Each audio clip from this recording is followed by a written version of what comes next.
Hi hello welcome to Telugu 70mm. నేను మీ రాణి. So ఈరోజు మనతో పాటు విడుదల పార్ట్ 2ని మన ముందుకి తెలుగులో తీసుకొస్తున్న చింతపల్లి రామారావు గారు ఉన్నారు. సో అసలు విడుదల పార్ట్ 2 ఆయన ఎలా టేక్ ఓవర్ చేశారు, ఆయన ఎక్స్పీరియన్స్ ఏంటి అడిగి తెలుసుకుందాం. హాయ్ సార్, హాయ్ అమ్మ. ఎలా ఉన్నారు? Fine fine fine. సో విడుదల పార్ట్ 2 విజయ్ సేతుపతి ఫ్యాన్స్ ఇక్కడ మన తెలుగులో కూడా చాలా మంది ఉంటారు. సో విడుదల పార్ట్ 2 మీ వరకు అప్రోచ్ ఎలా అయింది? మీరు అంటే సినిమా టేక్ ఓవర్ చేయాలని మీకు ఎలా అనిపించింది? అది నేను పార్ట్ 1 సినిమా చూశానమ్మా. సో ఆ సినిమా నాకు బాగా నచ్చి అందులో అటువంటి వాళ్ళ కథనం బాగా నచ్చింది. పైగా వెట్రిమారన్ గారి దర్శకత్వం, ఇళయరాజా గారి మ్యూజిక్, అందులో నటించినటువంటి సూరి కానీ సో చాలా ప్రతిభావంతంగా ఈ చిత్రాన్ని చిత్రీకరించారని నా మనసుకు బాగా నచ్చింది.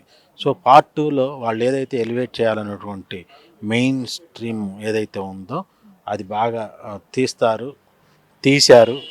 సో అందుకని మొదటి నుంచి కూడా నేను వాళ్ళని అప్రోచ్ ఈ సినిమా ప్రమోషన్స్లో కూడా చాలా యాక్టివ్గా పాల్గొంటున్నారు. మీరు ఒక విప్లవకారుడి కథగా మీరు ఇది అంటే విడుదల పార్ట్ 1 చూసాము, పార్ట్ 2 కూడా దానికి కంటిన్యూషన్ ఉంటుందని అందరూ ఎక్స్పెక్ట్ చేస్తున్నారు. పార్ట్ 1లో లేని ఎలిమెంట్స్ ఏమైనా పార్ట్ 2లో ఫిక్షనల్గా ఏమైనా యాడ్ చేశారా? యాడ్ చేసిందంటే ఏం లేదు, ఉన్న కథనే పార్ట్ 1లో ఎస్టాబ్లిష్మెంట్స్, క్యారెక్టర్స్ ఎస్టాబ్లిష్మెంట్స్ ఇవన్నీ చేసి అసలైన కథగా పార్ట్ 2 తీయడం జరిగింది. అండ్ పీరియడిక్ సినిమా అనే అనుకోవచ్చు, ఎందుకంటే ఇప్పుడు మనం విప్లవకారులు అనేది తగ్గిపోయారనే చెప్పాలి. ఒకప్పుడు విప్లవకారులు ఏదన్నా ప్రజలకు ఏదన్నా వచ్చింది అంటే విప్లవకారులే ముందుండి నడిపించేవాళ్ళు. ఇప్పుడు ఉన్న సిపిఐ పార్టీ, సిపిఎం పార్టీ కావచ్చు, విప్లవకారుల నుంచి వచ్చిన పార్టీలే అవన్నీ. సో ఆ అంశాలు ఏమన్నా సినిమాలో కనిపిస్తాయా? ఆ అంశాలంటే ఆ ధోరణి కనపడుతుంది తప్పితే అలాంటి ధోరణి మాత్రం కనపడుతుంది చిత్రంలో. సో మీరు అన్నారు చూడండి, ఇప్పుడు సామాజిక పరిస్థితులు ఇప్పుడు అలా లేవు అంటున్నారు చూడండి. ఇప్పటికీ అలాంటి పరిస్థితులు ఉన్నాయి. ఇప్పటికీ మీరు చాలా ఎన్కౌంటర్లు చూశారు, అన్ని మధ్య రీసెంట్గా చూశారు, ఒరిస్సాలో చూశారు, ఛత్తీస్గఢ్లో చూశారు, చాలా సిచ్యువేషన్. సో అంటే ఏంటంటే చాలా వరకు మనం అలాంటివి తెలుసుకోవడానికి దూరం అయ్యాం. అంటే గ్లోబల్ కనెక్షన్స్ ఎక్కువైపోయి అలాంటివి తెలుసుకోవడానికి మనం దూరం అయ్యాం. కానీ యాక్చువల్గా ప్రెసిడెంట్ కూడా అలాంటి కరెంట్ బర్నింగ్ ప్రాబ్లమ్స్ ఉన్నాయి. ఇళయరాజా గారు చాలా రోజుల తర్వాత ఇళయరాజా గారు వాయిస్ కూడా తెలుగు పాట ద్వారా వింటున్నాము, పావురమా పావురమా అని. సో మంచి బజ్ వచ్చింది ఆ పాటకైతే, వాయిస్ అయితే ఎక్స్ట్రాడినరీగా ఉంది. సో ఆ పాట విన్నప్పుడు మీ ఫీలింగ్ ఏంటి? ఎందుకంటే మనం కలయా నిజమా తర్వాత ఇప్పుడు ఆయన వాయిస్ తెలుగులో చాలా కాలం తర్వాత వచ్చినా కానీ గుర్తుండిపోయే పాటలాగా ఉంది.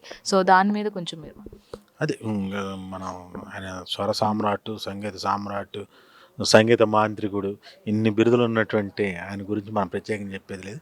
ఈ చిత్రంలో ప్రత్యేకించి ఆ పావురోమ సాంగ్ మాత్రం చాలా అద్భుతంగా ఆయన స్వరపరిచినది. చాలా అంటే పబ్లిక్ కూడా బాగా నచ్చింది. రోజు రోజుకి ఆ పాటకు చాలా ఆదరణ పెరుగుతూ వస్తున్నది. అండ్ విజయ్ సేతుపతి గారి టైమింగ్ అనేది ఎక్స్ట్రాడినరీగా ఉంటుంది. సో ఎవరితో ఇంటరాక్ట్ అయిన టైంలో కూడా అలవోకగా అలా వెళ్ళిపోతూ ఉంటారు. సో ఆయనతో మీరు ఇంటరాక్ట్ అయినప్పుడు సో ఎలా అనిపించింది మీకు? ఈ విడుదల పార్ట్కి మాట్లాడినప్పుడు కావచ్చు, సినిమా గురించి కావచ్చు, పర్సనల్గా ఇంటరాక్ట్ అయినప్పుడు కావచ్చు, ఏదైనా కొన్ని మూమెంట్స్ మాతో చెప్పండి. అదే అలవోకగా నాతో కూడా అలానే కలిసిపోయి ఉండేవాళ్ళు.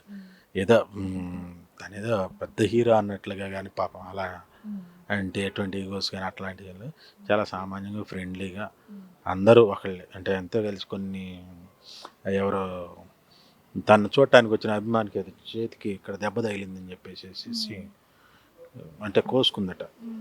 సో అప్పుడు ఆ జరిగినటువంటి సంఘటనకి ఆయన స్పందించినటువంటి తీరు చాలా అద్భుతంగా అనిపించింది. వాళ్ళ ఫాదర్కి వాళ్ళందరికీ కూడా, మేము కోట్లు డబ్బు తీసుకొని మేము సినిమాల్లో నటిస్తున్నాం, మీరు అలాంటి త్యాగాలు కానీ ఇట్లాంటి మా కోసం చెయ్యొద్దు, మీ తల్లిదండ్రులు మీ ఇంట్లో వాళ్ళే మీ హీరోలు, సో దయచేసి ఇట్లాంటి చేయొద్దు అని చెప్పినటువంటి విధానం అంటే బాధితుడికి. సో దీపావళి బరిలోనే మనకి తెలుగు సినిమాలతో పాటు తమిళ సినిమాలు వచ్చినా కూడా అమరన్ ఒక మంచి విజయం సాధించింది. అలాగే విడుదల పార్ట్ 2 కూడా హెవీ కాంపిటీషన్ అని అన్ని సినిమాలు కూడా భావిస్తున్నాయి ఇప్పుడు మన తెలుగులో సినిమాలు వచ్చినప్పటికీ. సో ఈసారి క్రిస్మస్ కనుక నిలబడగలిగితే మళ్ళీ తెలుగు తమిళ్ కలిసి హిట్ కొట్టాయనే ఒక భావన అందరికీ వస్తుంది. అదైతే కరెక్ట్ అనే చెప్పాలి. ఆ హెవీ కాంపిటీషన్ని తట్టుకునడానికి అనేది ఇది చిన్న కాస్టింగ్ కాదు. హెవీ కాంపిటీషన్లో మీ అడుగులు ఎలా ఉండబోతున్నాయి? అది మన కథే కాంపిటీషన్ అని అనుకుంటున్నాను. కథతో పాటు కమర్షియల్గా అంటే ప్రపంచమే మెచ్చినటువంటి హీరో ఇప్పుడు అతను. సో అంటే ఖండాంతరాలు దాటి ప్రేక్షకుల హృదయాలను మెప్పించినటువంటి హీరో విజయ్ సేతుపతి. సో కమర్షియల్గా చాలా పెద్ద హీరో కింద లెక్కే. సో వేటమారన్ గారు 7 జాతీయ అవార్డులు అందుకొని వారు మంచి టాప్ పొజిషన్లో ఉన్నారు. ఈ కాంబినేషన్ తోటి వీళ్ళు ఎంచుకున్న కథ కానీ ఇది డెఫినెట్గా మంచి రీచ్ ఉంటుంది అని చెప్పేసి ఈ అందరూ విజయం సాధించాలి. ఎందుకంటే అందరూ విజయం సాధిస్తేనే పరిశ్రమ బాగుంటుంది. సో వారితో పాటుగా మాతో పాటుగా వారు అందరం విజయం సాధించాలని కోరుకుంటున్నాం. గీతా ఆర్ట్స్ పార్ట్ 1ని టేక్ ఓవర్ చేశారు. పార్ట్ 2 మీరు చేస్తున్నారు. ఒకవేళ సక్సెస్ వస్తే మంచి మైల్ స్టోన్ అనేది అవుతుంది మీ లైఫ్లో, విడుదల పార్ట్ 2 అనేది. సో గీతా ఆర్ట్స్ నుంచి అంటే మీరు పార్ట్ 1 వాళ్ళు తీసుకున్నారు కాబట్టి పార్ట్ 2కి ఏమైనా అబ్జెక్షన్ పెట్టారా? లేదంటే మీరు రీచ్ అయినప్పుడు గీతా ఆర్ట్స్ నుంచి ఎలాంటి స్పందన వచ్చింది? అటు సైడ్ ప్రొడ్యూసర్స్ నుంచి ఎలా వచ్చింది? కాంప్లికేషన్స్ కానీ అట్లాంటివి ఏం లేవమ్మా. వాళ్ళు ఇచ్చారు, మేము తీసుకున్నాం అంతే తప్పితే ఏం కాంప్లికేషన్ ఏముంటుంది. వాళ్ళంత అత్యంత భారీ వ్యవస్థ సంస్థ. ఇది విడుదల పార్ట్ 2 థియేటర్గా రిలీజ్ చేస్తున్నారు. నెక్స్ట్ తెలుగులో అగ్ర హీరోలతో కూడా మీరు ప్రాజెక్ట్స్ టేక్ ఓవర్ చేస్తున్నారని టాక్ అయితే ఉంది. సో ఎవరితో చేయబోతున్నారు? నెక్స్ట్ ప్రాజెక్ట్స్ ఏంటి? ఇంకా పైప్ లైన్లో ఉన్నాయి. ఎంతవరకు మెటీరియలైజ్ అయితే అనేది చూద్దాం. డెఫినెట్గా ప్రయత్నం అయితే ఉంది.